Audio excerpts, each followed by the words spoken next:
Part 2, Chapter 2.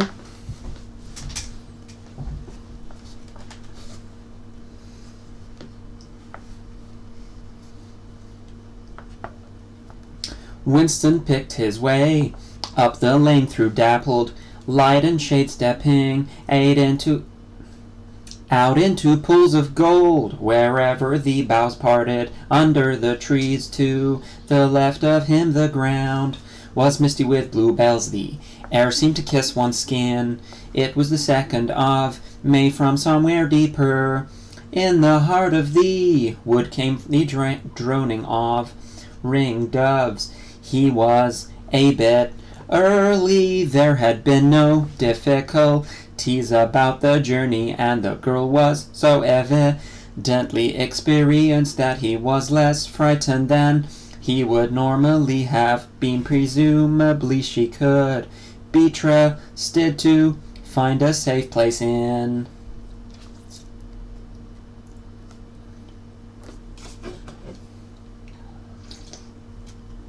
General, you could not assume that you were much far safer in the country than in London. There were no telescreens, of course, but there was always the danger of concealed microphones by which your voice might be picked up and recognized. Besides, it was not easy to make a journey by yourself without attracting attention for distances of less than 100 kilometers. It was not necessary to get your passport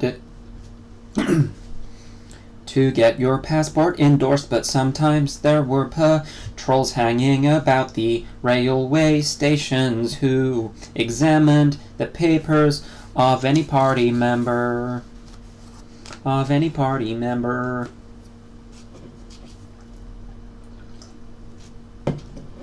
They found there and asked awkward questions. However, no patrols had appeared, and on the walk from the station he had made sure by cautious backward glances that he was not being followed. The train was full of proles in holiday mood because of the summery weather. The wooden seated carriage in which he traveled was filled to overflowing by a single enormous family, ranging from a toothless great-grandmother to a month-old baby, going out to spend an afternoon with in-laws in the country. And, as they freely explained to Winston,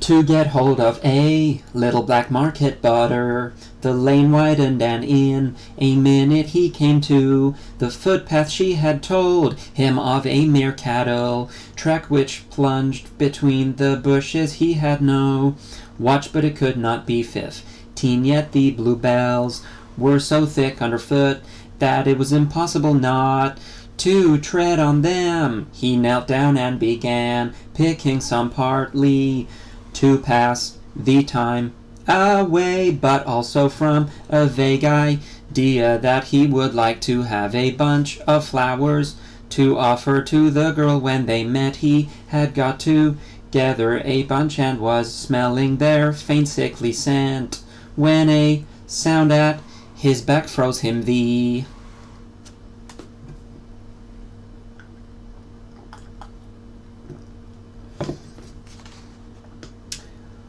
unmistakable crackle of a foot on twigs. He went on picking bluebells. It was the best thing to do. It might be the girl, or he might have been followed after all. To look round was to show guilt. He picked another and another. A hand fell lightly on his shoulder. He looked up. It was the girl. She shook her head.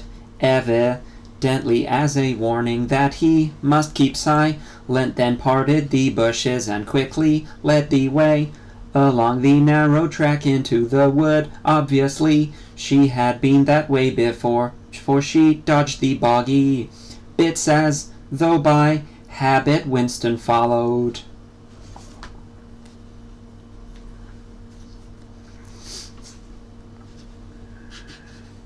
Still clasping his bunch of flowers, his first feeling was relief. But as he watched the strong, slender body moving in front of him with the scarlet sash that was just tight enough to bring out the curve of her hips, the sense of his own inferiority was heavy upon him. Even now it seemed quite likely that when she turned round and looked at him, she would draw back, and all the sweetness of the air and the greenness of the leaves daunted him. Already on the walk from the station, the May sunshine had made him feel dirty and etiolated. What does that mean? Etiolated. Woohoo!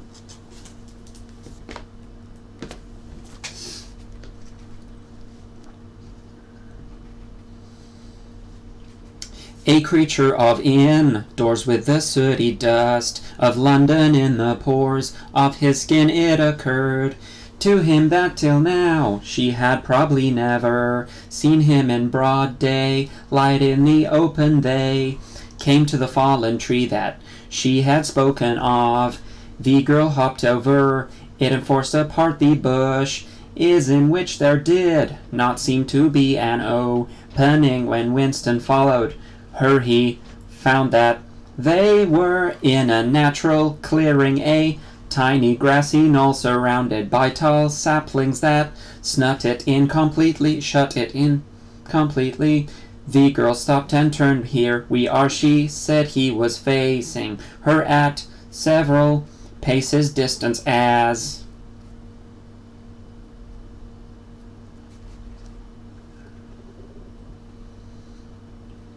yet he did not dare move nearer to her. I didn't want to say anything in the lane, she went on, in case there's a mic hidden there. I don't suppose there is, but there could be. There's always the chance of one of those swine recognizing your voice. We're all right here. He had still not the courage to approach her. We're all right here, he repeated stupidly. Yes, look at the trees. They were small ashes which at some time had been cut down and had sprouted up again into a forest of poles, none of them thicker than one's wrist. There's nothing big enough to hide a mic.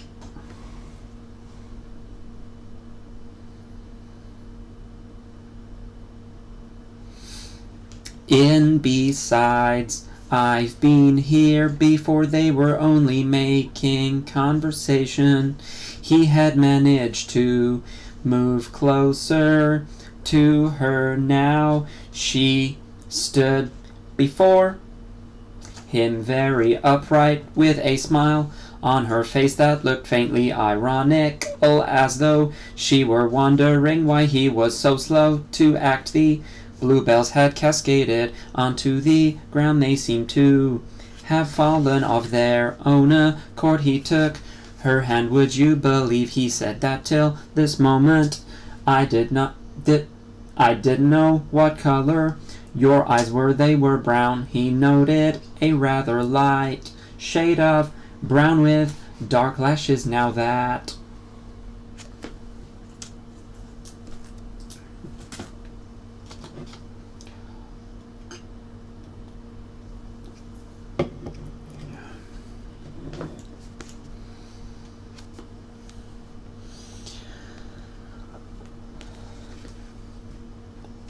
you've seen what I'm really like, can you still bear to Look at me, yes, easily.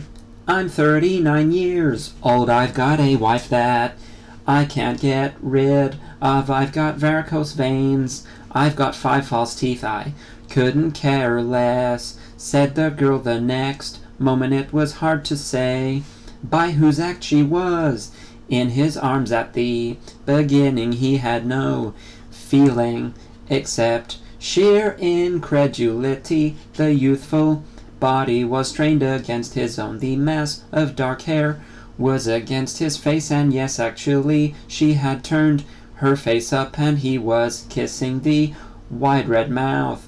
She had clasped her arms around his neck. Arms about his neck. She was calling him darling, precious one, loved one. He had pulled her down onto the ground.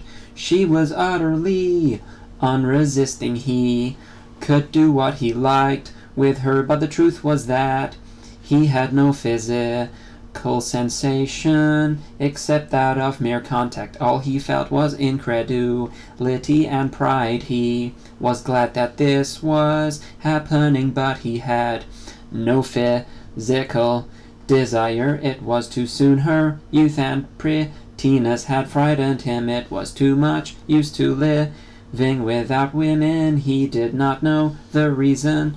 The girl picked herself up and pulled a bluebell out of her hair. She sat against him, putting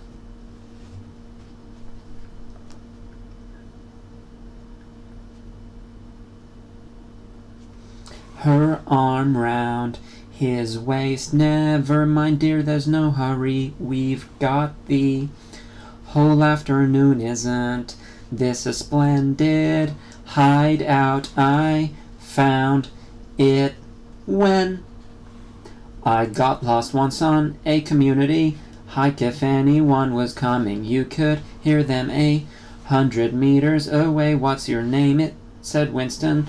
Julia, I know yours. It's Winston. Winston Smith. How did you find that out? I expect I'm better at finding things out than you are, dear. Tell me, what did you think of me before that day I gave you the note? He did not feel any temptation to tell lies to her. It was even a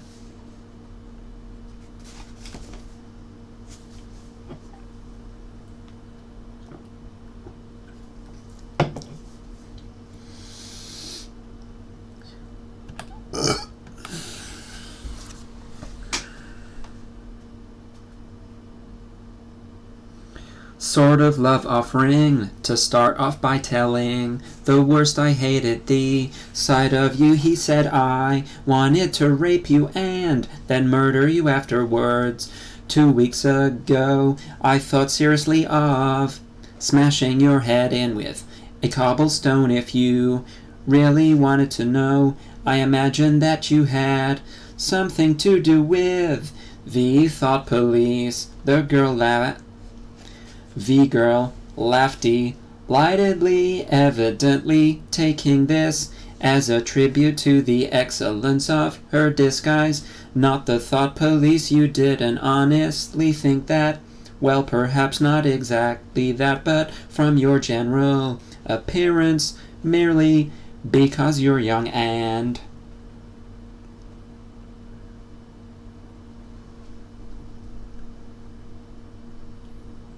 fresh and healthy, you understand. I thought that probably you thought I was a good party member, pure in word and deed, manners, procession, slow, guns, games, community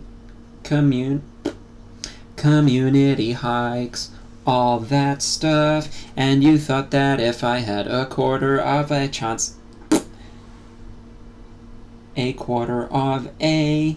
I'd denounce you as a thought criminal and get you killed off. Yes, something of that kind. A great many young girls are like that. You know it's this bloody thing that does it, she said, ripping off the scarlet sash of the Junior Anti-Sex League and flinging it in onto a bough.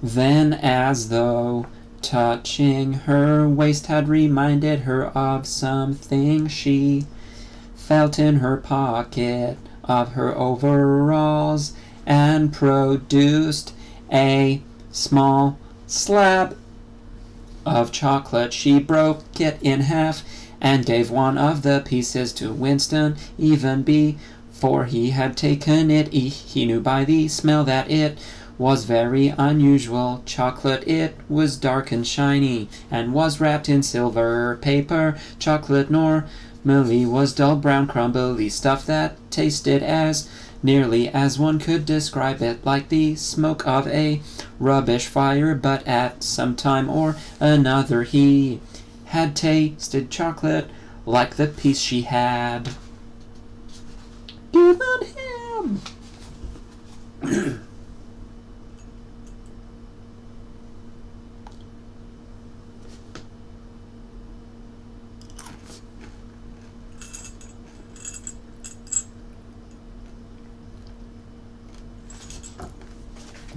The first whiff of its scent had stirred up some memory which he could not pin down, but which was powerful and troubling. Where did you get this stuff? He said. Black market, she said, indifferently. Actually, I am that sort of girl to look at. I'm good at games. I was a troop leader in the Spies. I do voluntary work 3 evenings a week for the Junior Anti-Sex League. Hours and hours I've spent pasting their bloody rot all over London. I always carry one end of a banner in the processions. I always look cheerful, and I never shirk anything. Always yell with the crowd.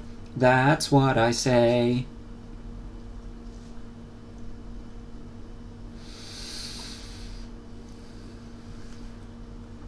It's the only way to be safe. The first fragment of chocolate had melted on Winston's tongue. The taste was delightful, but there was still that memory moving round the edges of his consciousness.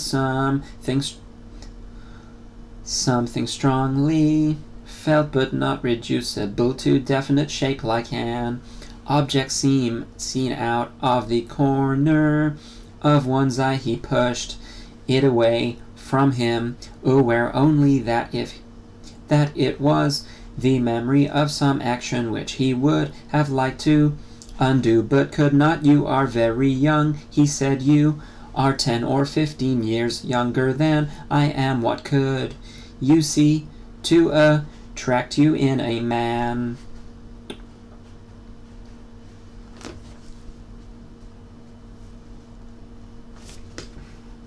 Like me? It was something in your face. I thought I'd take a chance. I'm good at spotting people who don't belong.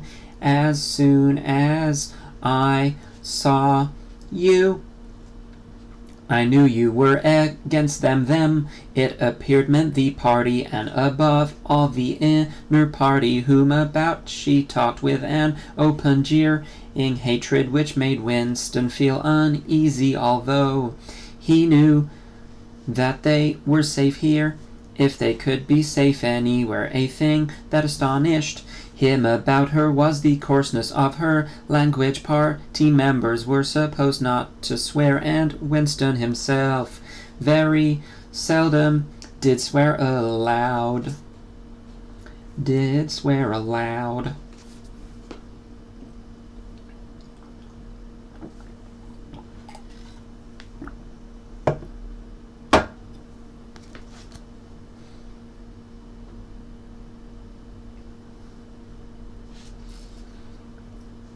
At any rate, Julia, however, seemed unable to mention the party, and especially the inner party, without using the kind of words that you saw chalked up in dripping alleyways. He did not dislike it. It was merely one symptom of her revolt against the party and all its ways, and somehow it seemed natural and healthy, like the sneeze of a horse that smells bad hay.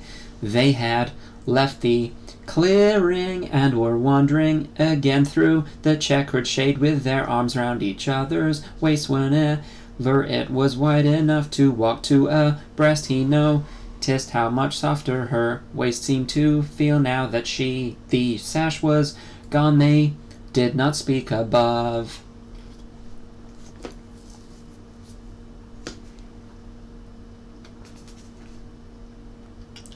A whisper outside the clearing, Julia said. It was better to go quietly. Presently they had reached the edge of the little wood. She stopped him. Don't go out into the open. There might be someone watching. We're all right if we keep behind the boughs. They were standing in the shade of hazel bushes, the sunlight filtering through innumerable leaves was still hot on their faces. Winston looked out into the field beyond and underwent a curious, slow shock of recognition. He knew it by sight, an old close-bitten pasture with a footpath wandering across it, and a molehill here and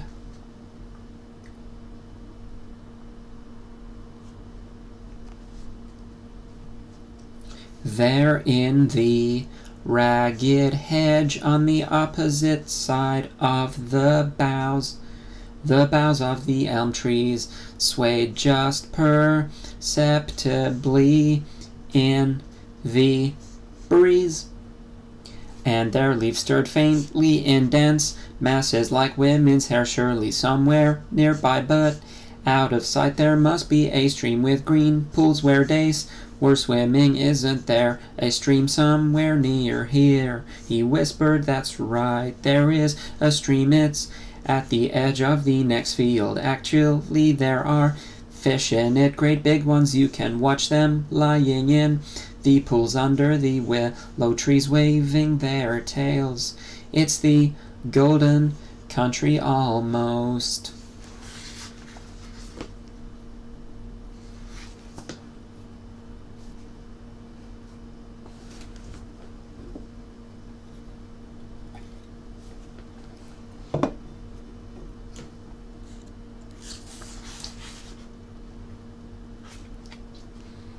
He murmured, the golden country, it's nothing, really a landscape I've seen sometimes in a dream.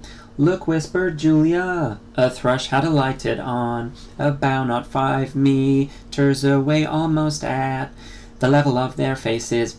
Perhaps it had not seen them. It was in the sun, nay, in the shade. It spread out its wings, fitted them carefully into place again, ducked its head for a moment as though making a sort of obeisance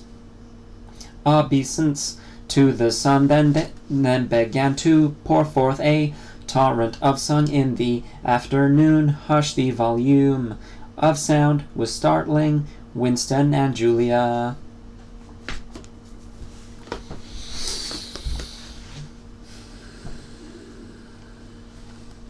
Clung together, fascinated. The music went on and on, minute after minute, with astonishing variations, never once repeating itself, almost as though the bird were deliberately showing off its virtuosity. Sometimes it stopped for a few seconds, spread out and resettled its wings, then swelled its speckled breast and again burst into song. Winston watched it with a sort of vague reverence.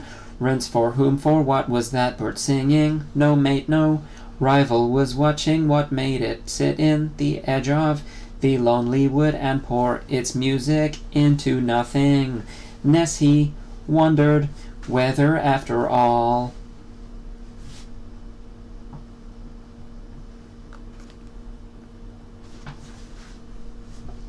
there was a microphone hidden somewhere near he and Julia had only spoken in low whispers, and it would not pick up what they had said, but it would pick up the thrush perhaps at the other end of the instrument. Some small beetle-like man was listening intently listening to that, but by degrees the flood of music drove all speculations out of his mind. It was as though it were a kind of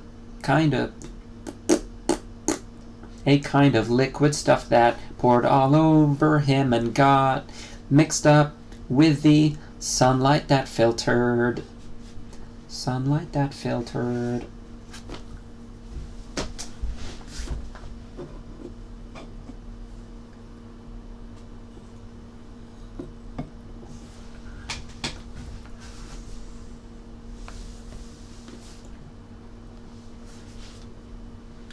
Through the leaves he stopped, thinking, and merely felt the girl's waist in the band of his arm was soft and warm. He pulled her round so that they were breast to breast. Her body seemed to melt into his.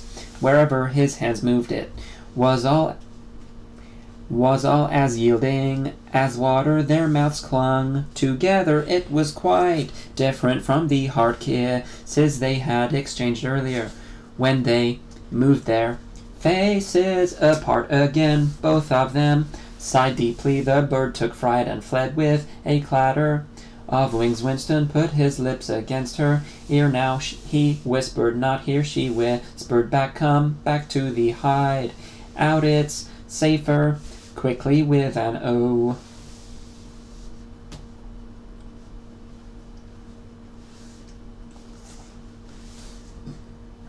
Occasional crackle of twigs they threaded their way back to the clearing. When they were up once inside the ring of saplings, she turned and faced him. They were both breathing fast, but the smile had reappeared round the corners of her mouth. She stood looking at him for an instant, then felt at the zipper of her overalls. And yes, it was almost as in his dream, almost as swiftly as he had imagined it. She had torn her clothes off, and when she flung them aside, it was with that same magnificent gesture by which a whole civilization seemed to be annihilated. Her body gleamed white in the sun, but for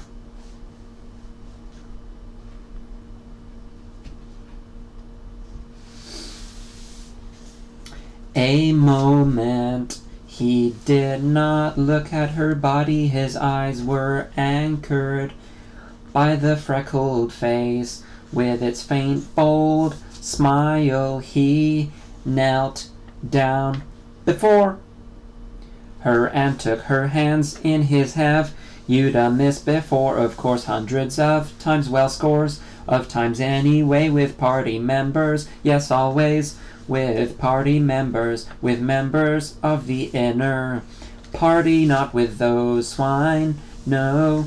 But there's plenty with that would if they got half a chance. There, not so holy as they make out. His heart leapt scores of times she had done it. He wished it had been hundreds, thousands, anything that hinted at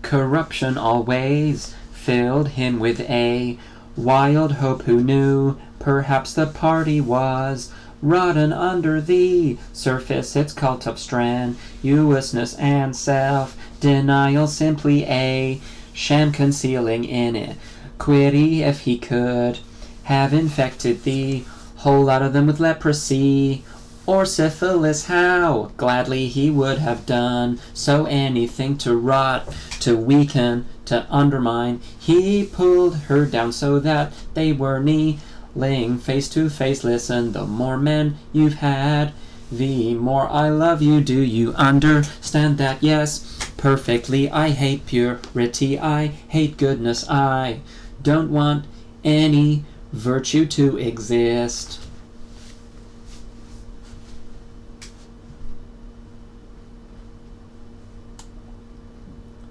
Anywhere I want everyone to be corrupt to the bones, well then I ought to suit you, dear. I'm corrupt to the bones. You like doing this, I don't mean simply me, I mean the thing in itself. I adore it, that was above all what he wanted to hear, not merely the love of one person, but the animal instinct, the simple, undifferentiated desire that was the force that would tear the party to pieces. He pressed her down upon the grass among the fallen bluebells. This time there was no difficulty. Presently the rising and falling of their breasts slowed.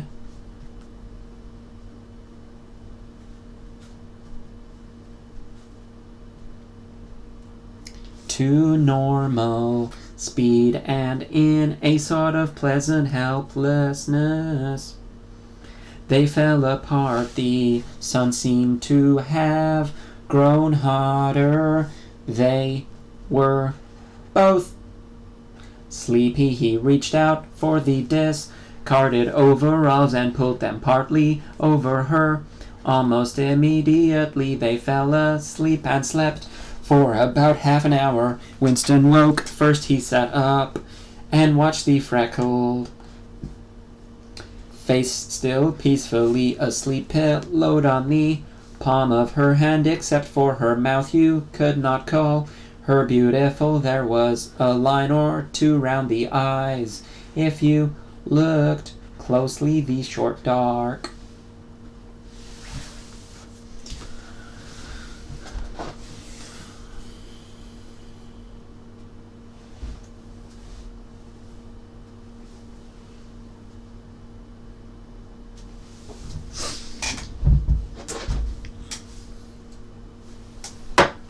hair was extraordinarily thick and soft. It occurred to him that he still did not know her surname or where she lived. The young strong body, now helpless in sleep, awoke in him a pitying, protecting feeling, but the mindless tenderness that he had felt under the hazel tree while the thrush was singing had not quite come back. He pulled the overalls aside and studied her smooth white flank. In the old days he thought a man looked at a girl's body and saw that it was desirable, and that was the end of the story. But you could not have pure love or pure lust. Nowadays no emotion was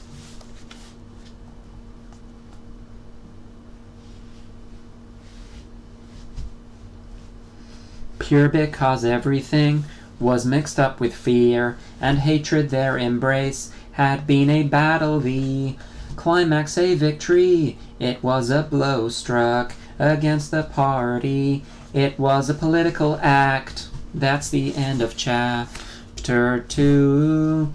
Part 2, chapter 2. Now we're on part 2, chapter 3. We can come here once again, said Julia. It's generally safe to use any hideout twice, but not for another month or two. Of course, as soon as she woke up, her demeanor had changed. She became alert and businesslike, put her clothes on, knotted the scarlet sasha about her waist, and began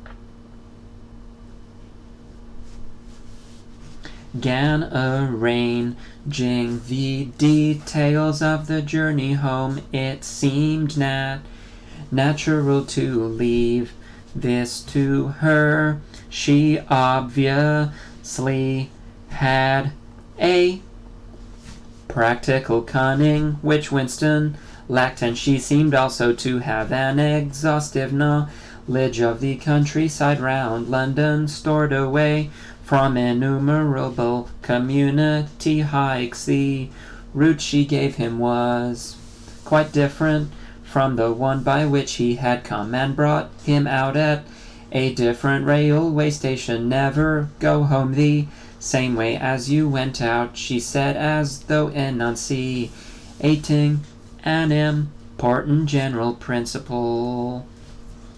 General principle.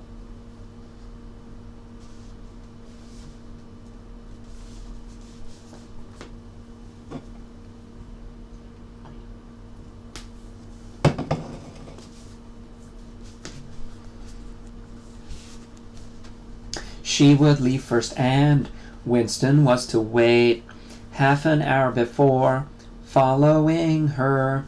She had named a place where they could meet after work for evenings, hence it was a street in one of the poorer quarters, where there was an open market which was generally crowded and noisy. She would be hanging about among the stalls, pretending to be in search of shoelaces or sewing thread. If she judged that the coast was clear, she would blow her nose when he approached. Otherwise he was to walk past her without recognition, but with luck in the middle of the crowd it would be safe to talk for a quarter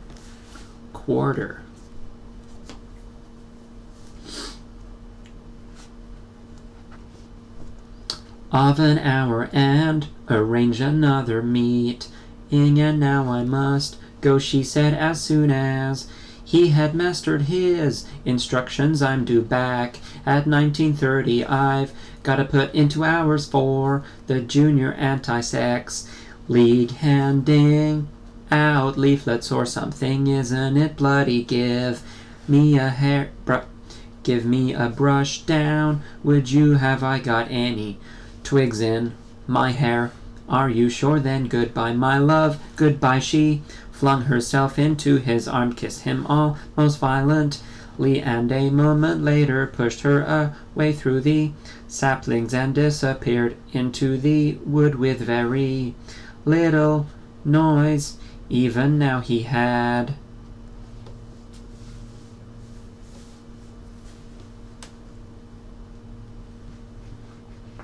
not found out her surname or her address. However, it made no difference, for it was inconceivable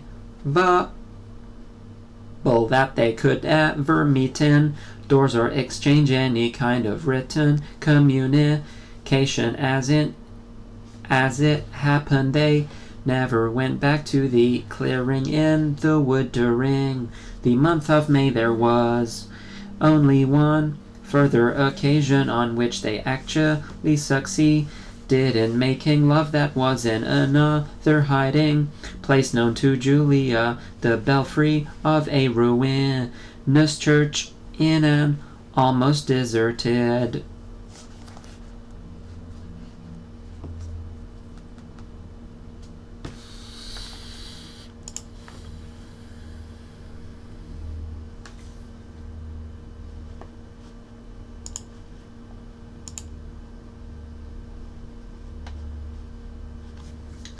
stretch of country where an atomic bomb had fallen 30 years earlier. It was a good hiding place when once you got there, but the getting there was very dangerous.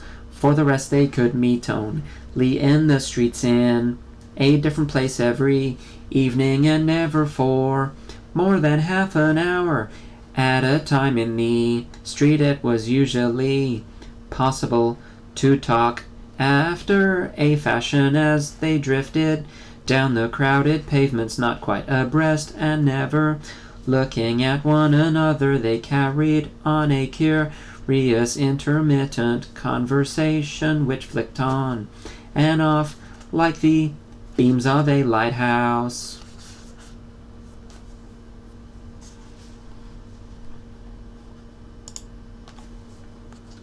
Suddenly nipped into silence by the approach of a party, uniform or the proximity of a telescreen, then taken up again minutes later in the middle of a sentence, then abruptly cut short as they parted in the agreed spot, then continued almost without introduction. On the following day, Julia appeared to be quite used to this kind of conversation, which she called talking by installments. She was also surprisingly adept at speaking without moving her lips just once in almost a month of nightly meetings. They managed to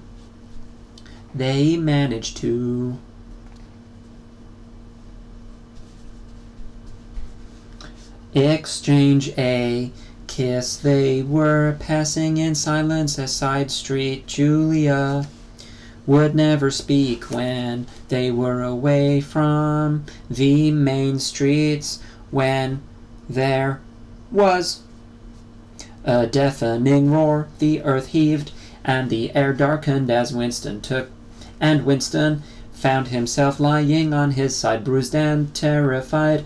A rocket bomb must have dropped quite near at hand. Suddenly he became aware of Julia's face a few centimeters from his own, deathly white as chalk. Even her lips were white. She was dead. He clasped her against him and found that he was kissing a live, warm face.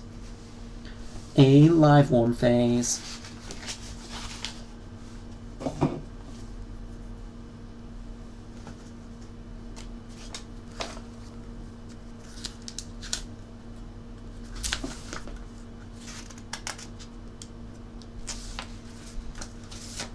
But there was some powdery stuff that got in the way of his lips. Both of their faces were thickly coated with plaster. There were evenings when they reached their rendezvous and they had to walk past one another without a sign because a patrol had just come round the corner or a helicopter was hovering overhead. Even if it had been less dangerous, it would have still been difficult to find some time to meet. Winston's working week was 60 hours. Julia's was even longer, and their free days varied according to the pressure of work and did not often coincide. Julia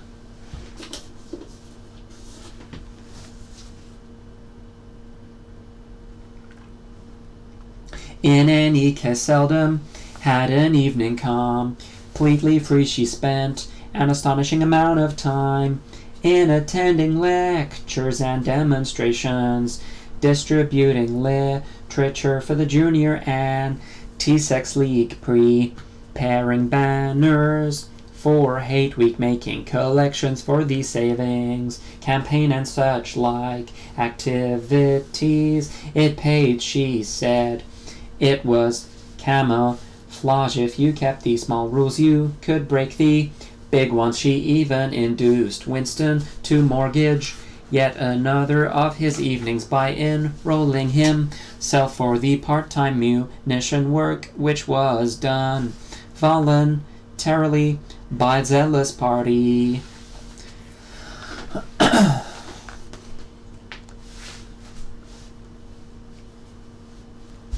members. So one evening every week, Winston spent 4 hours of paralyzing boredom screwing together small bits of metal which were probably parts of bomb fuses in a drafty, ill-lit workshop where The knocking of hammers mingled drearily with the music of the tally screens when they met in the church tower. The gaps in their fragmentary conversation were filled up. It was a blazing afternoon. The air in the little square chamber above the bells was hot and stagnant and smelt overpoweringly of pigeon dung. Of pigeon dung. Of pigeon dung.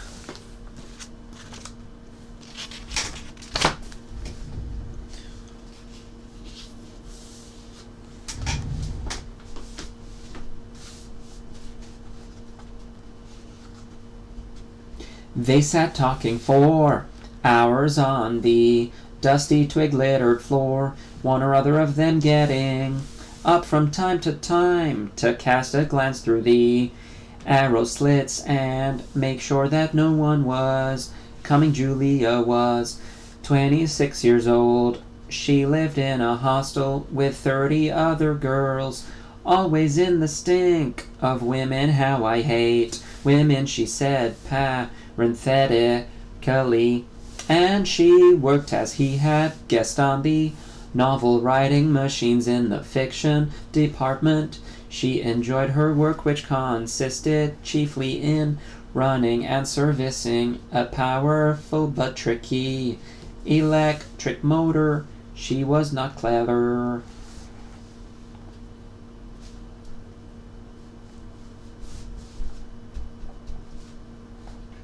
but was fond of using her hands and felt at home with machinery. She could describe the whole process of composing a novel, from the general directive issued by the planning committee down to the final touching up by the rewrite squad. But she was not interested in the finished product. She didn't much care for reading, she said.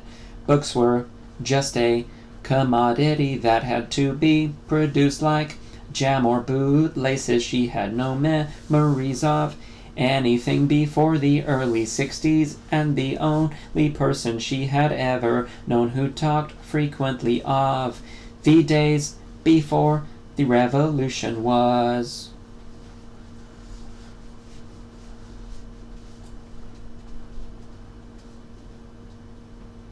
a grandfather who had disappeared when she was 8. At school she had been captain of the hockey team and had won the gymnastics trophy 2 years running. She had been a troop leader in the Spies and a branch secretary in the youth league before joining the Junior Anti-Sex League. She had always borne an excellent character.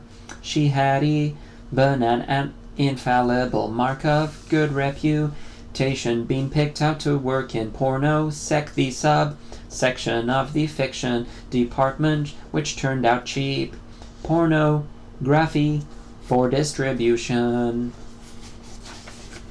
Pornography.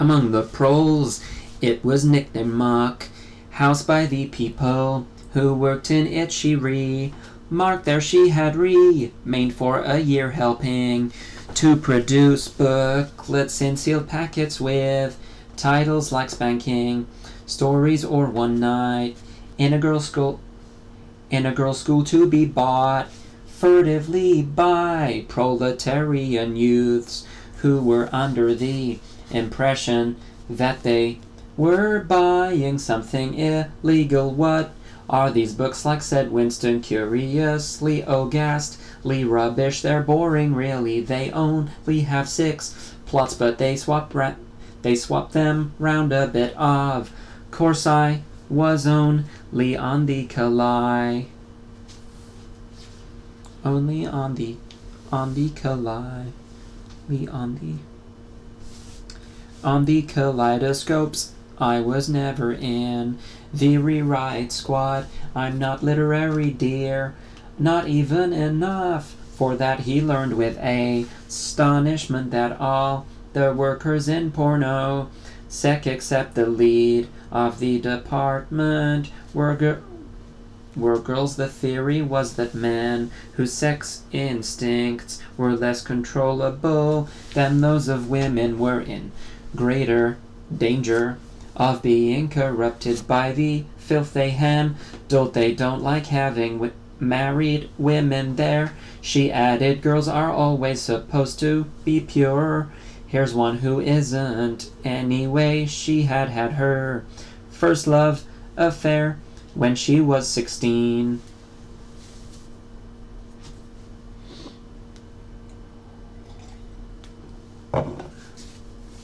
With a party member of 60 who later committed suicide to avoid arrest, and a good job too, said Julia. Otherwise they'd have had my name out of him when he confessed. Since then there had been various others. Life as she saw it was quite simple. You wanted a good time, they meaning the party wanted to stop you having it. You broke the rules as best you could. She seemed to think it was just as natural that they should want you to. They should want to rob you of your pleasures, as that you should want to avoid being caught. Avoid being caught.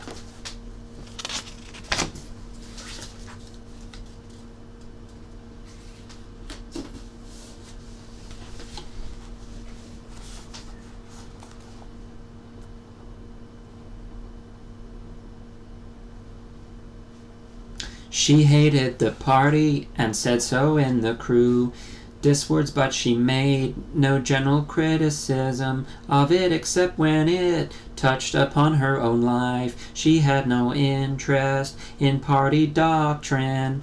He noticed that she never used newspeak words except the ones that had passed into everyday use. She had never heard of the Brotherhood and refused to believe in its existence. Any kind of organized revolt against the party, which was bound to be a failure, struck her as stupid. The clever thing was to break the rules and stay alive all the time. He wondered vaguely how many others like her there might be.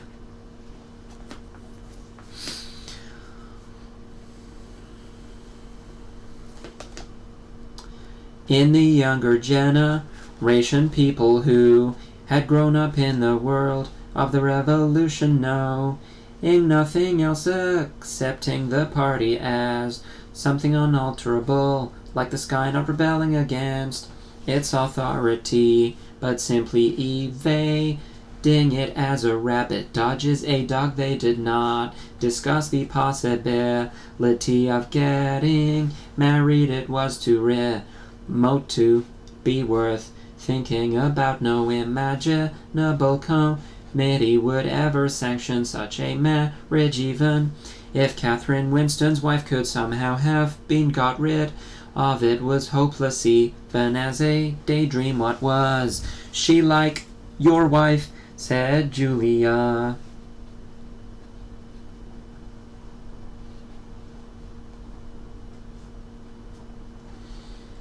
She was do you know the newspeak word good, thankful, meaning naturally orthodox, incapable of thinking a bad thought.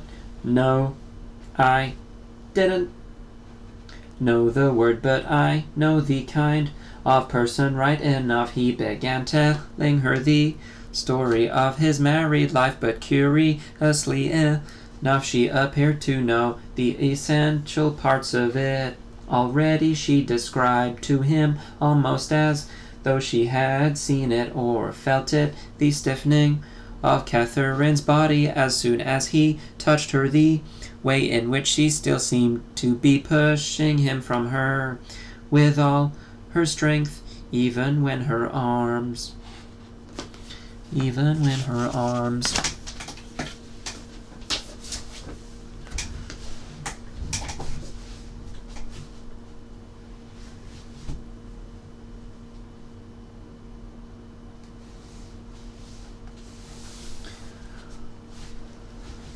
were clasped tightly round him. With Julia he felt no difficulty in talking about such things.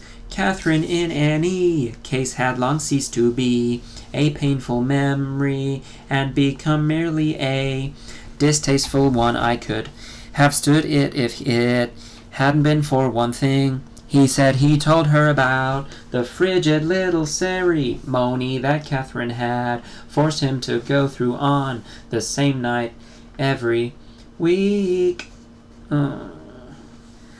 Oh no, where was I? I looked away 'cause my phone was falling off my desk, so I'll start again. Every week she hated it, but nothing would make her stop doing it. She used to call it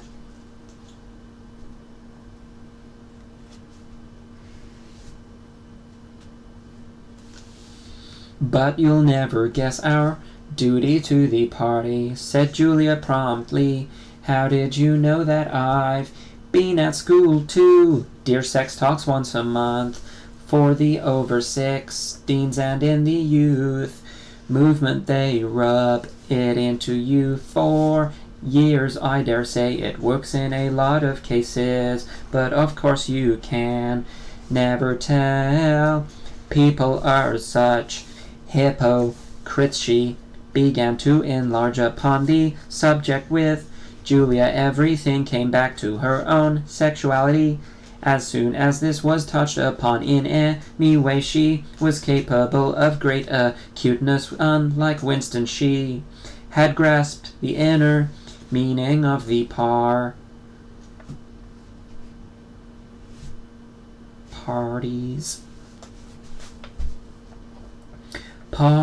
sexual puritanism. It was not merely that the sex instinct created a world of its own, which was outside the parties' control, and which therefore had to be destroyed if possible. What was more important was that sexual privation induced hysteria, which was desirable because it could be transformed into war fever and leader worship.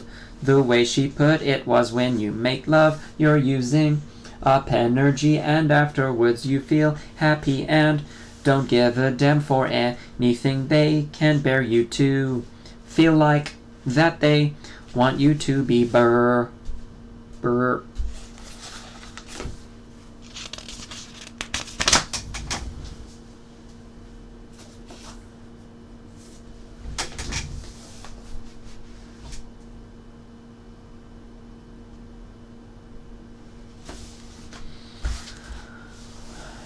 Bursting with energy all the time. All this marching up and down and cheering and waving flags is simply sex gone sour. If you're happy inside yourself, why should you get excited about Big Brother and the 3-year plans and the 2 minutes hate and all the rest of their bloody rot? That was very true. He thought there was a direct intimate connection between chastity and political orthodoxy, but for how could the fear, the hatred, and the lunatic credulity which the party needed in its members be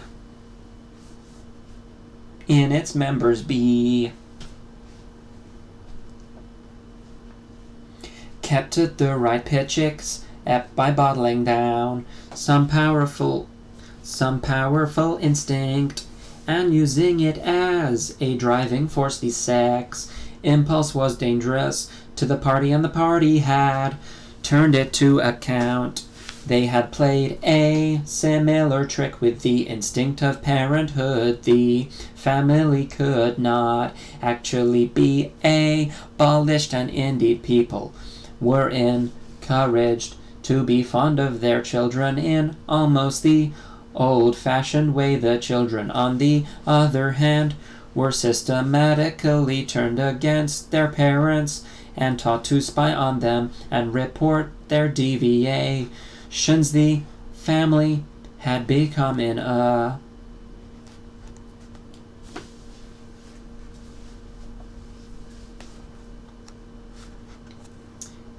effect an extension of the thought police. It was a device by means of which everyone could be surrounded night and day by informers who knew him intimately. Abruptly his mind went back to Catherine. Catherine would unquestionably have denounced him to the thought police if she had not happened to be too stupid to detect the unorthodoxy of his opinions. But what really recalled her to him at this moment was the stifling heat of the afternoon, which had brought the sweat out on his forehead. He began telling Julia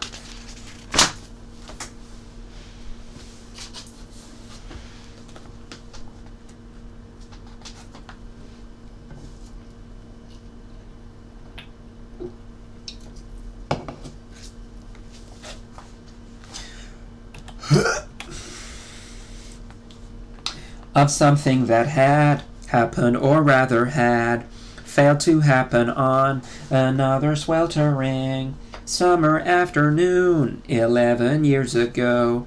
It was 3 or 4 months after they were married. They had lost their way on a community hike somewhere in Kent. They had only lagged behind the others for a couple of minutes, but they took a wrong turning and presently found themselves pulled up short by the edge of an old chalk quarry. It was a sheer drop of 10 or 20 meters with boulders at the bottom. There was nobody of whom they could ask the way. As soon as they realized that they were lost,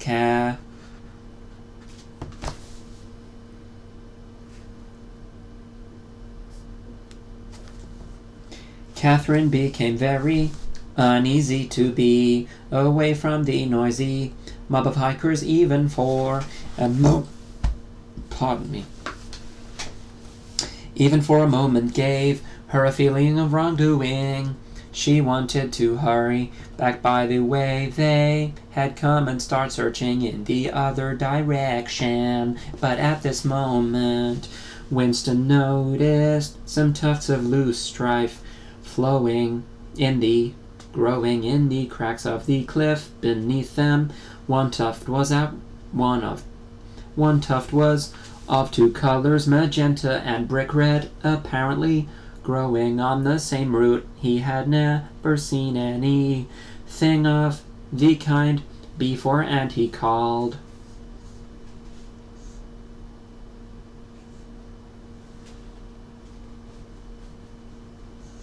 to Catherine to come and look at it. Look, Catherine, look at those flowers that clump down near the bottom. Do you see they're 2 different colors? She had already turned to go, but she did rather fretfully come back for a moment.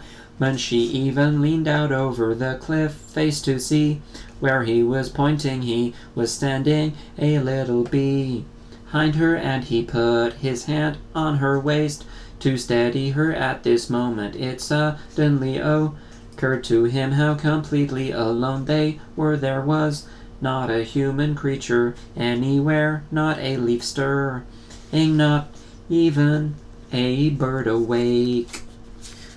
Not even a bird awake.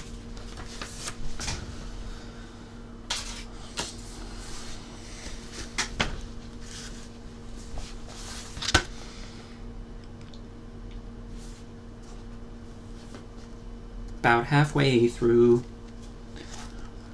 In a place like this, the danger that there would be a hidden microphone was very small, and even if there was a microphone, it would only pick up sounds. It was the hottest, sleepiest hour of the afternoon. The sun blazed down upon them, the sweat tickled his face, and the thought struck him, why didn't you give her a good shove? Said Julia, I would have, yes, dear, would you would have, I would have, if I'd been the same person then as I am now, or perhaps I would, I'm not certain. Are you sorry you didn't? Yes, on the whole I'm sorry I didn't. They were sitting side by side on the dusty floor. On the dusty floor. He pulled her closer against him. Her head rested on his shoulder, the pleasant smell of her hair conquering the pigeon dung. She was very young, he thought. She still expected something from life. She did not understand that to push an inconvenient person over a cliff solves nothing. Actually, it would have made no difference. He said then, why are you sorry you didn't do it? Only because I prefer a positive to a negative. In this game that we're playing, we can't win. Some kinds of failure are better than other kinds, that's all. He felt her shoulders give a wriggle of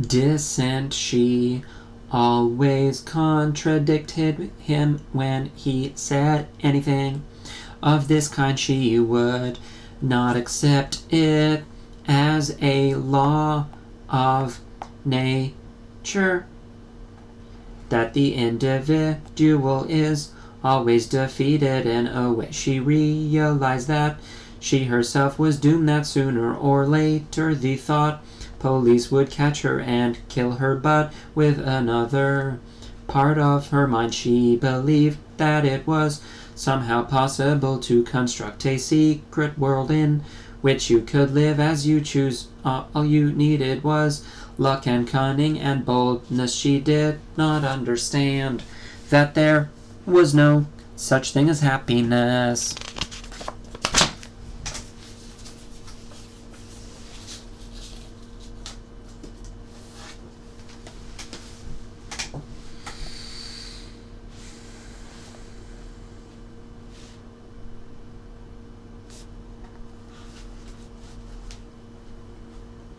That the only victory lay in the far future, long after you were dead. That from the bottom of declaring war on the party, it was better to think of yourself as a corpse. We are the dead, he said. We are not dead yet, said Julia. Prosaically,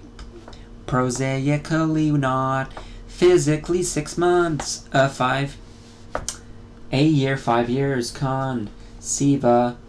I am afraid of death. You are young, so presumably you're more afraid of it than I am. Obviously we shall put it off as long as we can, but it makes very little difference so long as human beings stay human. Death and life are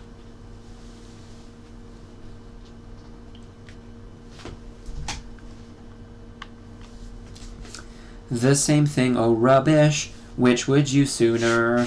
Sleep with me or a skeleton? Don't you enjoy being alive? Don't you like feeling this is me? This is my hand.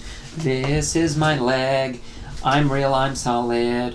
I'm afraid. I'm alive. Don't you like this? She twisted herself round and pressed her bosom against him. He could feel her breast ripe yet firm through her overalls. Her body seemed to be pouring some of its youth and vigor into his "Yes, I like that," he said, "then stop talking about dying. And now listen, dear, we've..." Blah.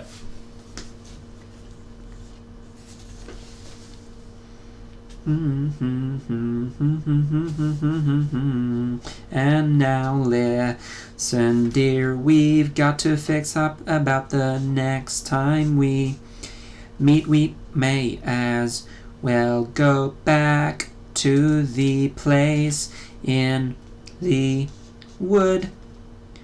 We've given it a good long rest, but you must get there by a different way. This time I've got it all planned out. You take the train, but look, I'll draw it out for you. And in her practical way she scraped together a small square of dust, and with a twig from a pigeon's nest began drawing a map on the floor.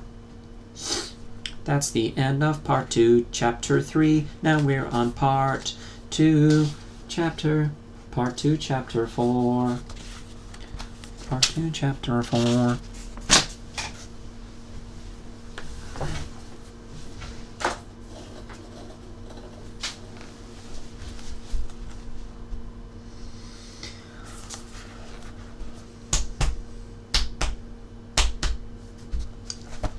Winston looked round the shabby little room above Mr. Charrington's shop. Beside the window the enormous bed was made with ragged blankets and a coverless bolster. The old-fashioned clock with the 12-hour face was ticking away on the mantelpiece. In the corner on the gate-leg table, the glass paperweight which he had bought on his last visit gleamed softly out of the half-darkness. In the fender was a battered tin oil stove, a saucepan, and 2 cups provided by Mr. Charrington. Winston lit the burner and set a pan of water to boil. He had brought an envelope full of Victory.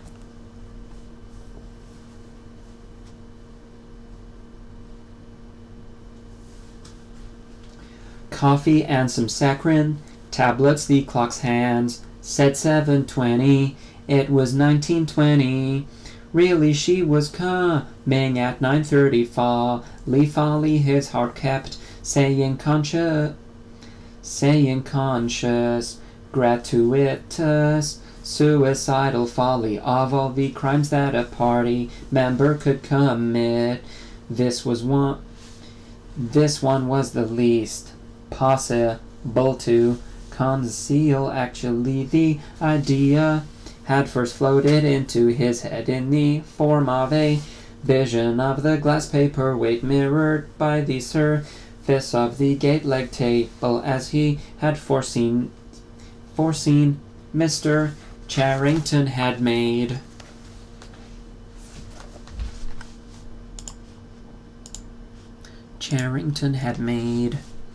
No difficulty about letting the room. He was obviously glad of the few dollars that it would bring him, nor did he seem shocked or become offensively knowing when it was made clear that Winston wanted the room for the purpose of a love affair. Instead, he looked into the middle distance and spoke in generalities with so delicate an air as to give the impression that he had become partly invisible. Privacy, he said, was a very valuable thing. Everyone wanted a place where they could be alone. Occasionally. Woo-hoo-hoo!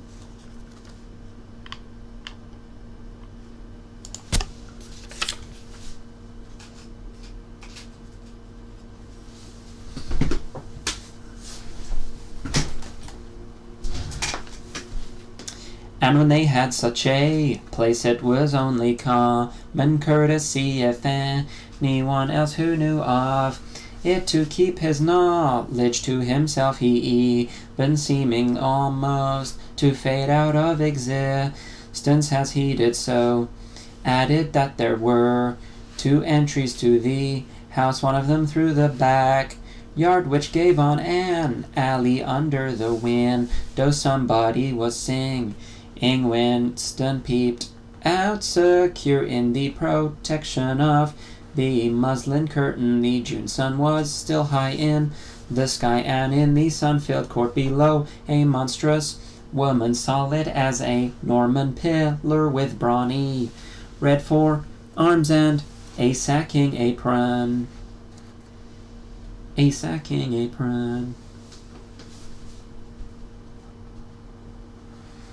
Strapped about her middle was stumping to and fro between a washtub and a clothes line, pegging out a series of square white things, which Winston recognized as babies' diapers.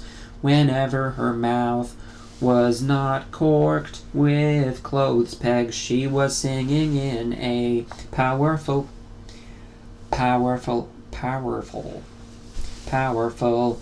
contra alto. It was only an hopeless fancy. It passed like an April die, but a look and a word, and the dreams they stirred, they have stolen my art. Oh, why the tune had been haunting London for weeks past. It was one of count.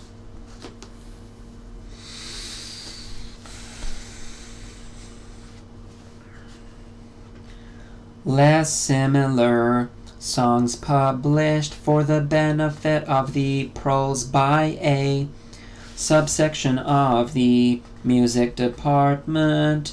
The words of these songs were composed without any human intervention whatever on an instrument known as a versificator.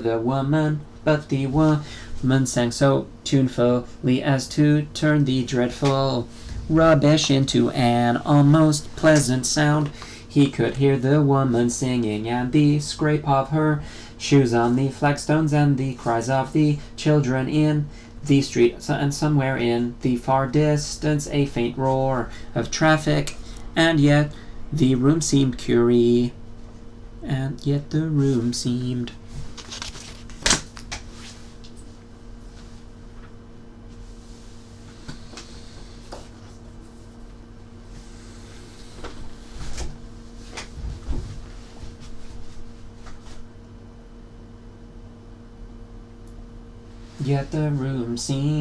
curiously silent, thanks to the absence of a telescreen. Folly, he thought again. It was inconceivable that they could frequent this place for more than a few weeks without being caught, but the temptation of having a hiding place that was truly their own, indoors and near at hand, had been too much for both of them. For some time after their visit to the church belfry, it had been impossible to arrange meetings. Working hours had been drastically increased in anticipation of Hate Week. It was more than a month distant, but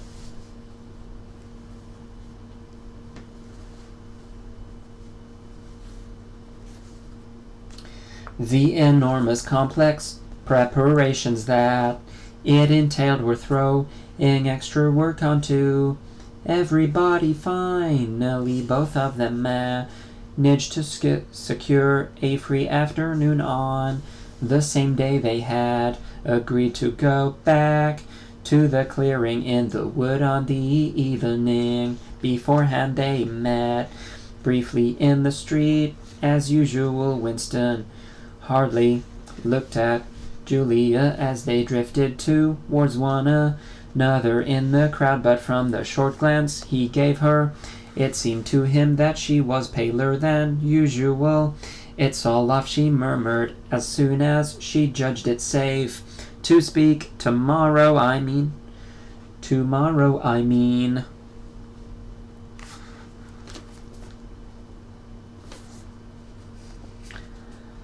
What tomorrow afternoon I can come, why not? Oh, the usual reason it started early this time.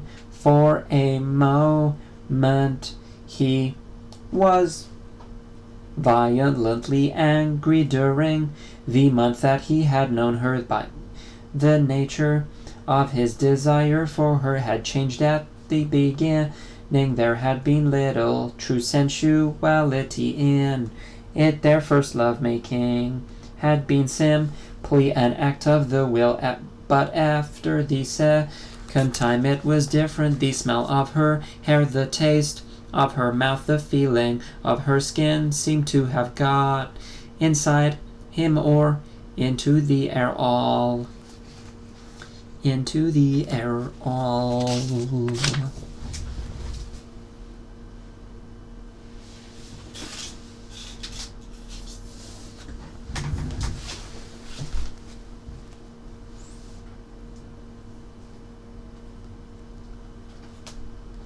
Round him she had become a physical necessity, something that he not only wanted but felt that he had a right to. When she said that she could not come, he had the feeling that she was cheating him, but just at this moment the crowd pressed them together and their hands accidentally met.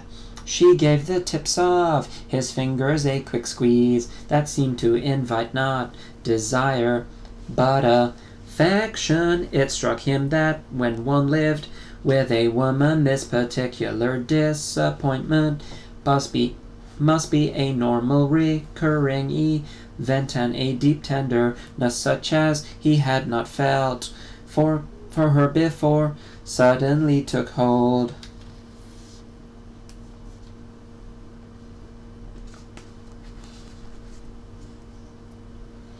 of him. He wished that they were a married couple of 10 years standing. He wished that he were walking through the streets with her just as they were doing now, but openly and without fear, talking of trivialities and buying odds and ends for the household. He wished above all that they had some place where they could be alone together without feeling the obligation to make love every time they met. It was not actually at that moment, but at some time on the following day, that the idea of renting Mr. Charrington's room had occurred to him.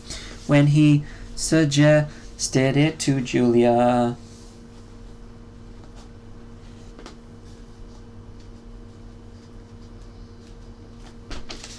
she had agreed with unexpected readiness. Both of them knew that it was lunacy.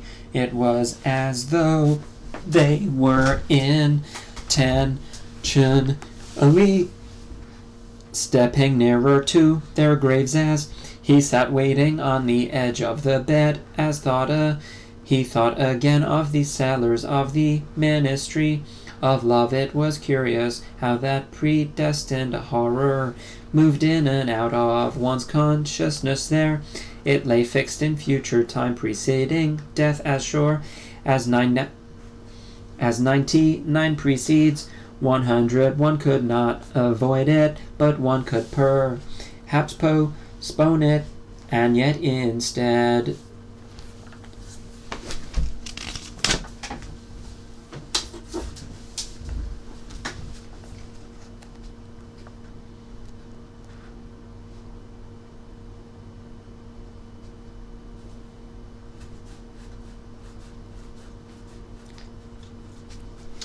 every now and again, by a conscious willful act, one chose to shorten the interval before it happened.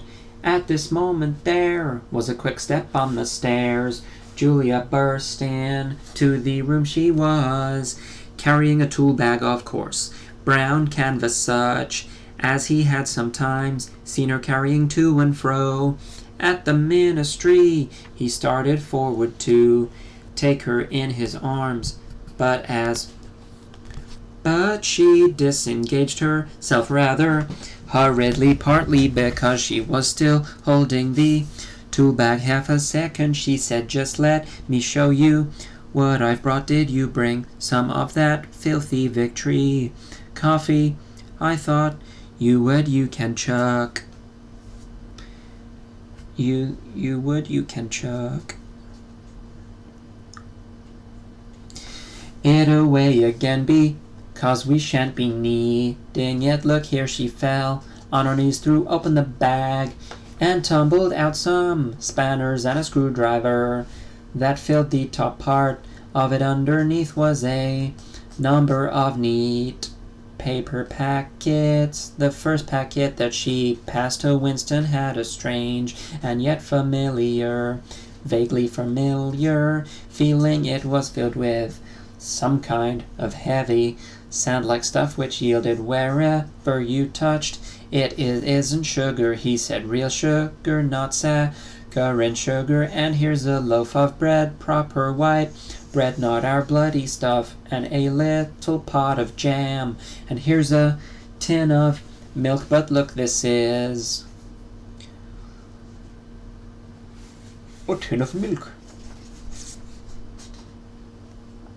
This is the one I'm really proud of. I had to wrap a bit of sacking round it but she did not need to tell him why she had wrapped it up. The smell was already filling the room, a rich hot smell which seemed like an emanation from his early childhood, but which one did occasionally meet with, even now blowing down a passageway before a door slammed or diffusing itself mysteriously in a crowded street. Sniffed for an instant and then lost again its coffee. He murmured, real coffee, it's inner party coffee. There's a whole kilo here, she said.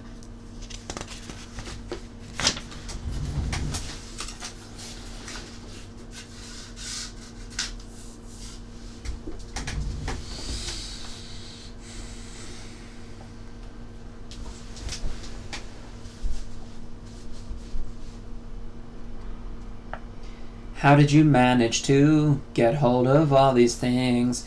It's all inner party stuff. There's nothing. Those swine don't have nothing but, of course, waiters and servants and people pinch things. And look, I got a little packet of tea as well.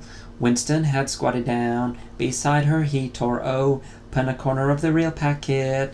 It's real tea, not blackberry leaves. There's been a lot of tea about lately. They've captured India or something, she said vaguely. But listen, dear, I want you to turn your back on me for 3 minutes. Go and sit on the other side of the bed. Don't go too near the window. And don't turn round till I tell you.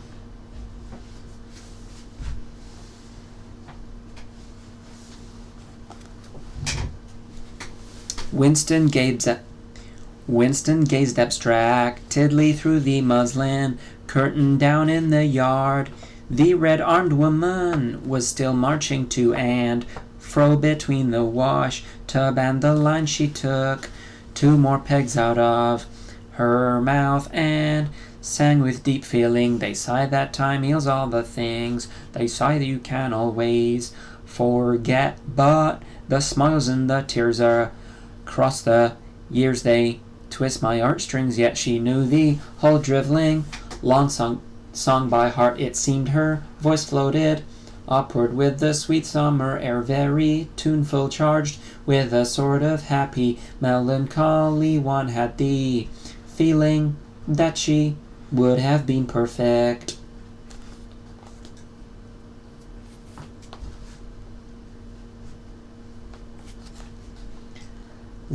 Content if the June evening had been endless and the supply of clothes inexhaustible, to remain there for a 1,000 years pegging out diapers and singing rubbish. It struck him as a curious fact that he had never heard a member of the party sitting alone, singing alone and spontaneously. It would even have seemed slightly unorthodox, a dangerous eccentricity, like talking to oneself. Perhaps it was only when people were somewhere near the starvation level that they had anything to.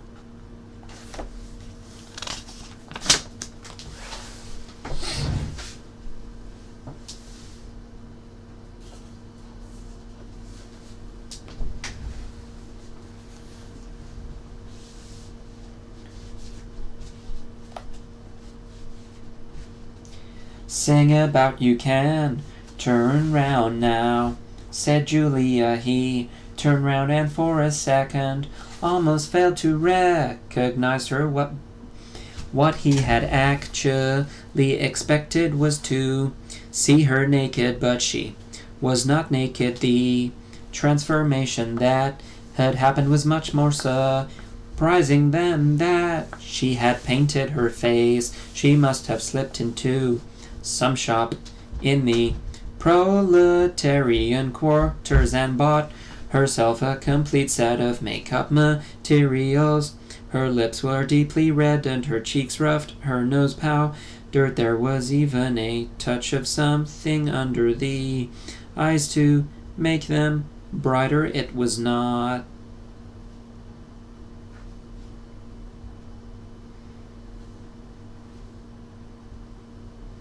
very skillfully done, but Winston's standards in such matters were not high. He had never before seen or imagined a woman of the party with cosmetics on her face. The improvement in her appearance was startling. With just a few dabs of color in the right places, she had become not only very much prettier, but above all much more feminine. Her short hair was and boyish overalls merely added to the effect. As he took her in his arms, a wave of synthetic violets flooded his nostrils. He remembered the half-darkness of a basement kitchen and a woman. And a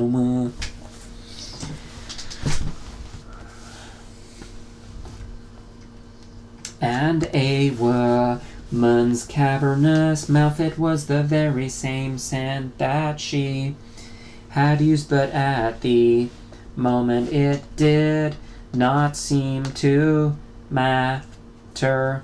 Sent to, he said. Yes, dear, sent to. And do you know what I'm going to do next? I'm going to get hold of a real woman's frock from somewhere and wear it instead of these bloody trousers. I'll wear silk stockings and high-heeled shoes. In this room I'm going to be a woman, not a party comrade. They flung their clothes off and climbed into the huge mahogany bed. It was the first time that he had stripped himself naked in her presence until now.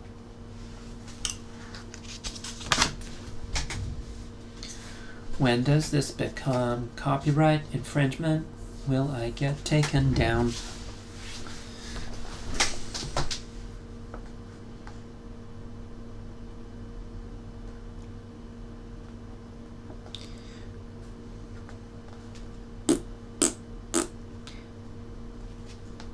I don't know where I was.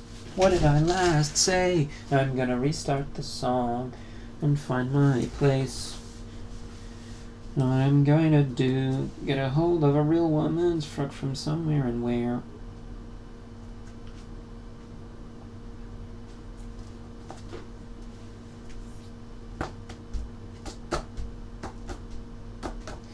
I'm going to get hold of a real woman's frock from somewhere and wear it instead of these bloody trousers. I'll wear silk stockings and high-heeled shoes. In this room I'm gonna be a woman, not a party comrade. They flung their clothes off and climbed into the huge mahogany bed. It was the first time that he had stripped himself naked in her presence until now. He had been too much ashamed of his pale and meager body, with the varicose vein standing out on his calves and the discolored patch above his ankle. There were no sheets, but the blanket they lay on was threadbare and smooth, and the size and spring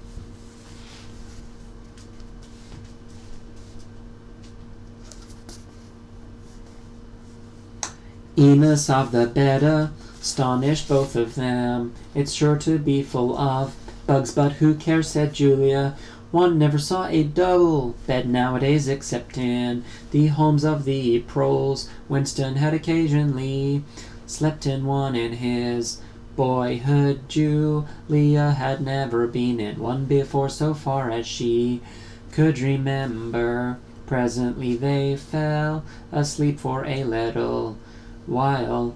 When Winston woke up, the hands of the clock had crept round to nearly 9. He did not stir because Julia was sleeping with her head in the crook of his arm. Most of her makeup had transferred itself to his own face or the bolster, but a light stain of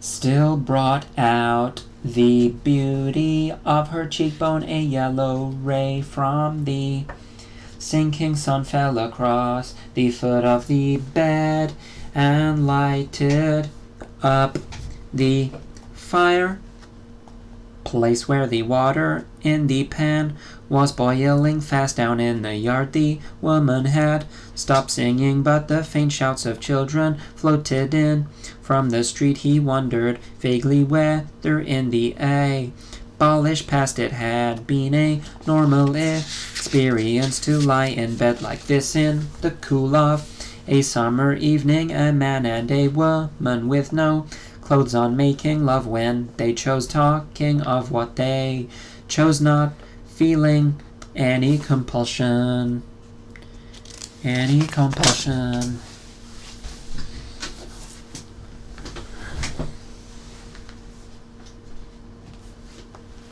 Woo-hoo-hoo!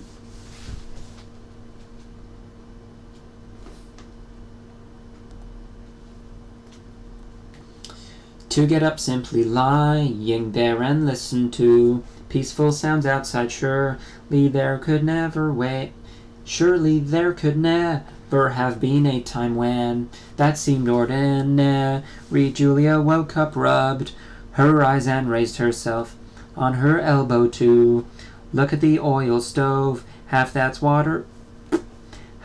water's boiled away, she said. I'll get up and make some coffee in another moment. We've got an hour. What time do they cut the lights off at your flats? 23:30.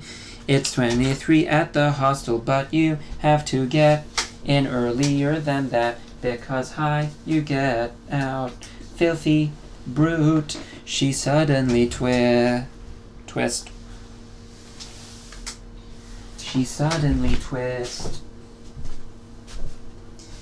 twisted herself over in the bed, seized a shoe from the floor and sent it hurtling into the corner with a boyish jerk of her arm, exactly as he had seen her fling the dictionary at Goldstein that morning during the 2 minutes hate. What was it? He said in surprise. A rat. I saw him stick his beastly nose out of the wainscoting. There's a hole down there. I gave him a good fright. Anyway, rats, murmured Winston. In this room, they're all over the place, said Julia indifferently as she lay down again. We've even got them in the kitchen at the hostel.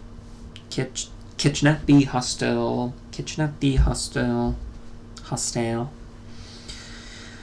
Some parts of London are swarming with them. Did you know they attack children? Yes, they do in some of these streets. A woman daren't leave a baby alone for 2 minutes. It's the great huge brown ones that do it, and the nasty thing is that the brutes always don't go on, said Winston, with his eyes tightly shut. Dearest, you've gone quite pale. What's the matter? Do they make you feel sick?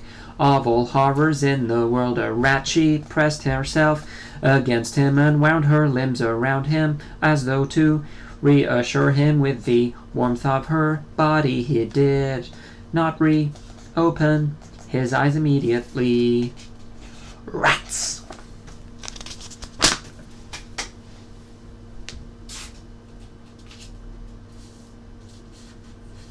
(1984).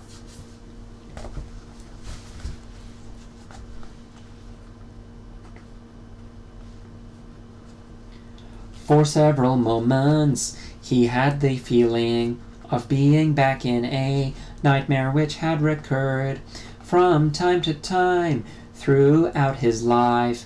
It was always very much the same.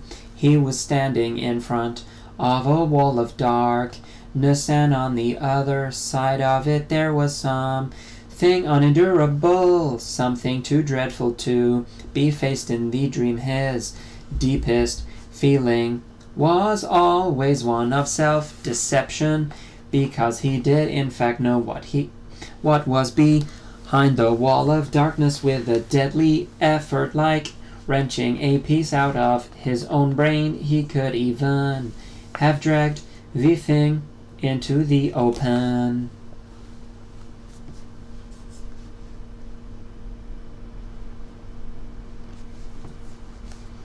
He always woke up without discovering what it was, but somehow it was connected with what Julia had been saying when he cut her short. I'm sorry, he said. It's nothing, I don't like rats, that's all. Don't worry, dear, we're not going to have the filthy brutes in here.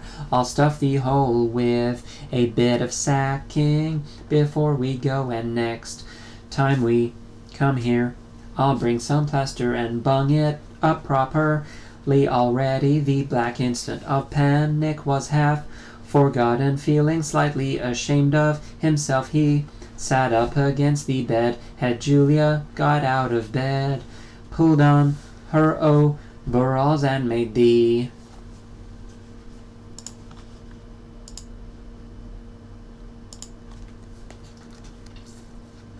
coffee, the smell that rose from the saucepan was so powerful and exciting that they shut the door lest anybody shut the window lest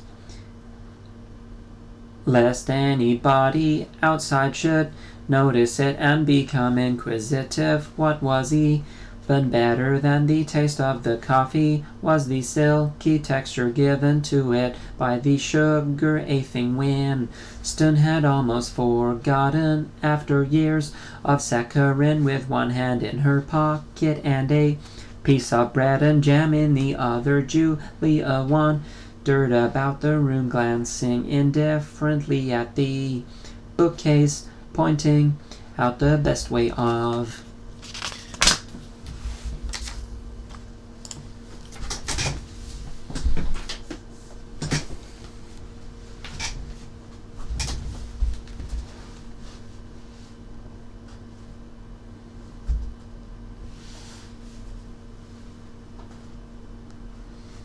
repairing the gate leg table, plumping herself down in the ragged armchair to see if it was uncomfortable, and examining the absurd 12-hour clock with a sort of tolerant amusement. She brought the glass paperweight over to the bed to have a look at it in a better light. Look at it in A better light he took it out of her hand, fascinated as always by the soft rain watery appearance of the glass. What is it do you think? Said Julia. I don't think it's anything. I mean, I don't think it was ever.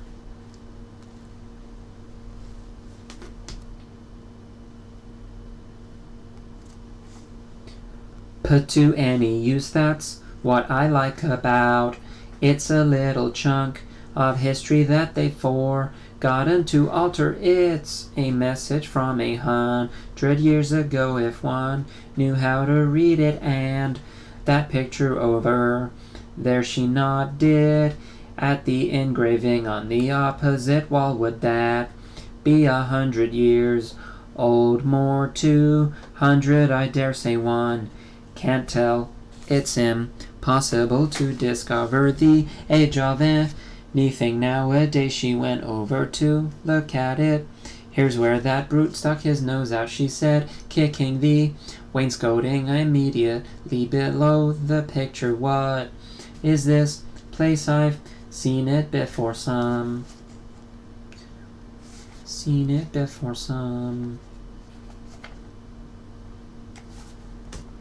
Where it's a church, or at least it used to be. St. Clement's Danes. Its name was the fragment of rhyme that Mr. Charrington had taught him came back into his head, and he added half nostalgically, oranges and lemons. Say the bells of St. Clement's. To his astonishment she capped the line, you owe me 3 farthings. Say the bells of St. Martin's. When will you pay me? Say the bells of Old Bailey. I can't remember how it goes on after that, but anyway, I remember how it ends up. Here comes a candle to light you to bed. Here comes a chopper to chop off. Chopper to chop off.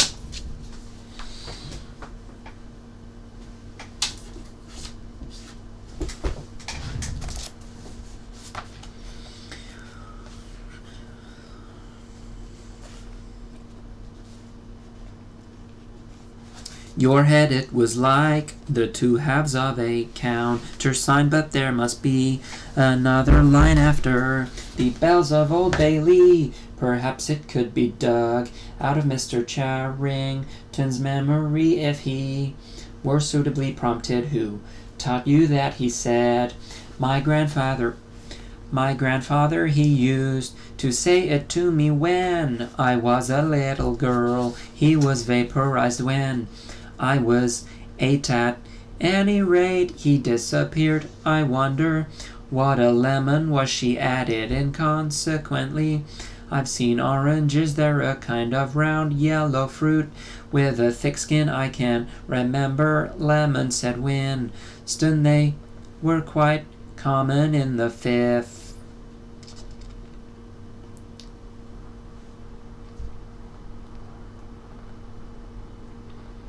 Common in the 50s. They were so sour that it set your teeth on edge even to smell them. I bet that picture's got bugs behind it, said Julia. I'll take it down and give it a good clean someday, I suppose. It's almost time we were leaving. I must start washing this paint off.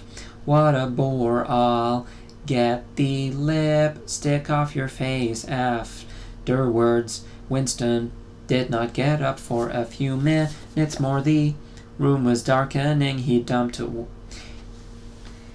turned over towards the light and lay gazing into the glass paperweight. The inexhaustibly interesting thing was not the fragment of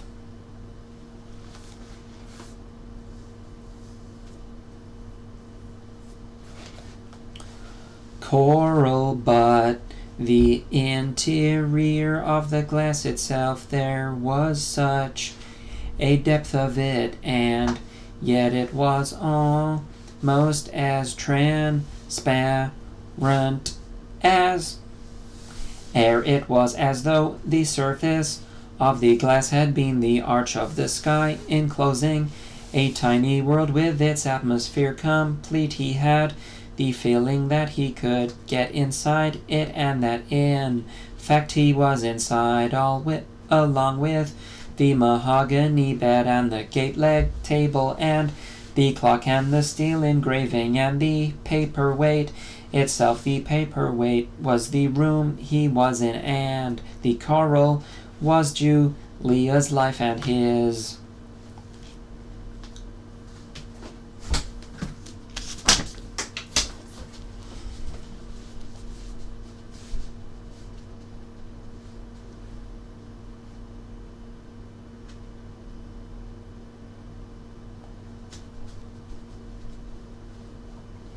Own fixed in a sort of eternity at the heart of the crystal.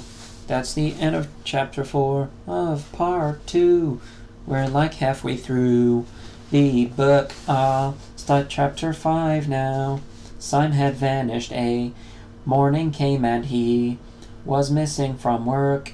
A few thoughtless people commented on his absence. On the next day nobody mentioned him. On the third day, Winston went into the vestibule of the records department to look at the notice board. One of the notices carried a printed list of the members of the chess committee, of whom Syme had been one. It looked almost exactly as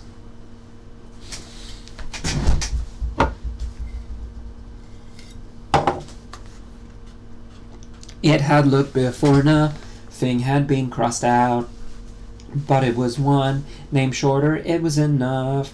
Syme had ceased to exist. He had never existed. The weather was baking hot in the labyrinthine ministry. The windowless air-conditioned rooms kept their normal temperature, but outside the pavements scorched one's feet, and the stench of the tubes at the rush hours were a horror. The preparations for Hate Week were in full swing, and the staffs of all the ministries were working overtime. Processions, meetings, military parades, lectures, waxwork,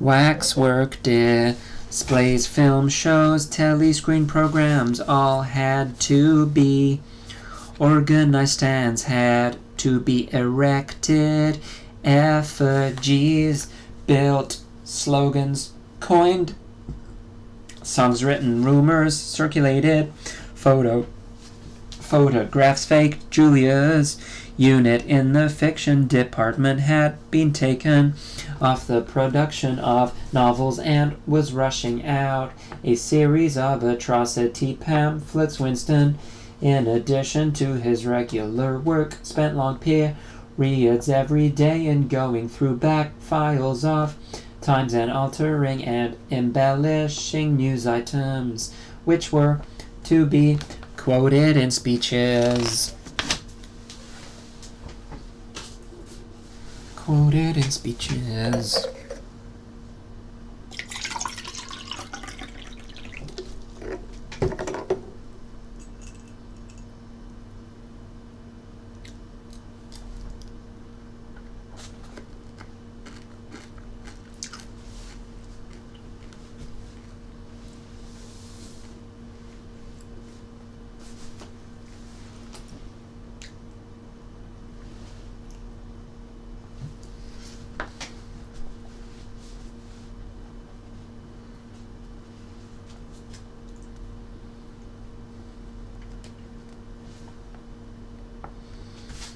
Late at night, when crowds of rowdy proles roamed the streets, the town had a curiously febrile air. The rocket bombs crashed oftener than ever, and sometimes in the far distance there were enormous explosions which no one could explain. And about which there were wild rumors, the new tune which was to be called the theme song of Hate Week, the hate song it was called, had already been composed and was being endlessly plugged on the screens. It had a savage barking rhythm which could not exactly be called music, but resembled the beating of a drum roared out by hundreds of voices to the tramp of marching feet.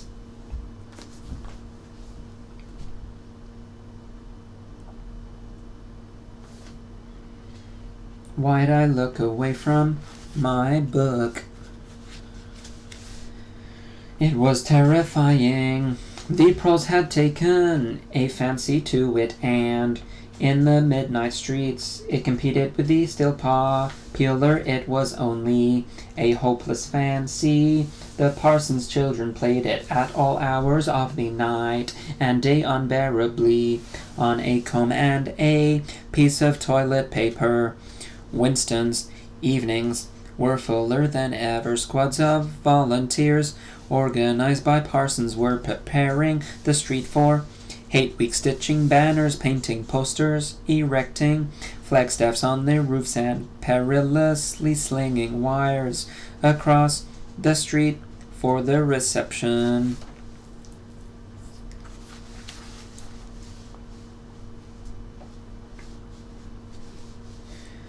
of streamers. Parsons boasted that Victory Mansions alone would display 400 meters of bunting.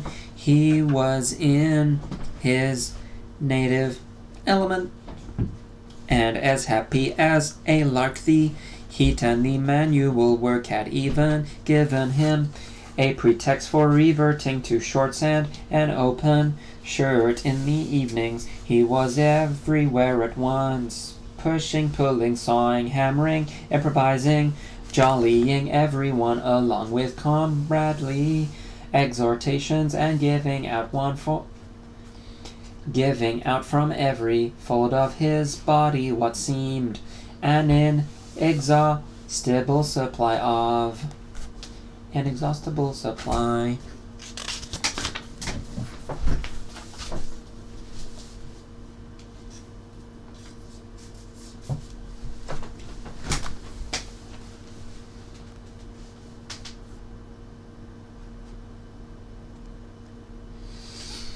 Of acrid smelling sweat, a new poster had suddenly appeared all over London. It had no caption and represented simply the monstrous figure of a Eurasian soldier, 3 or 4 meters high, striding forwards with a expressionless Mongolian face and enormous boots, a submachine gun pointed from his hip from whatever angle you looked at the poster. The muzzle of the gun, magnified by the foreshortening, seemed to be pointed straight at you. The thing had been plastered on every blank space on every wall, even outnumbering the portraits of Big Brother.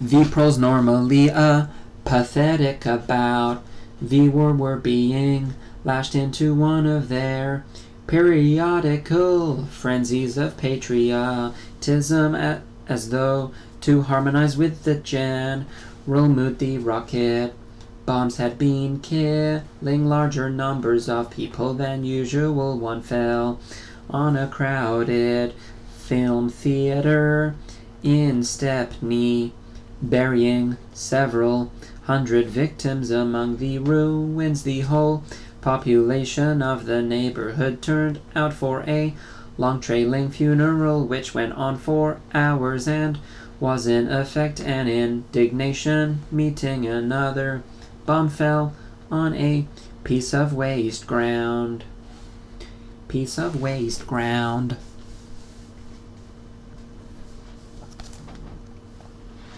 Which was used as a playground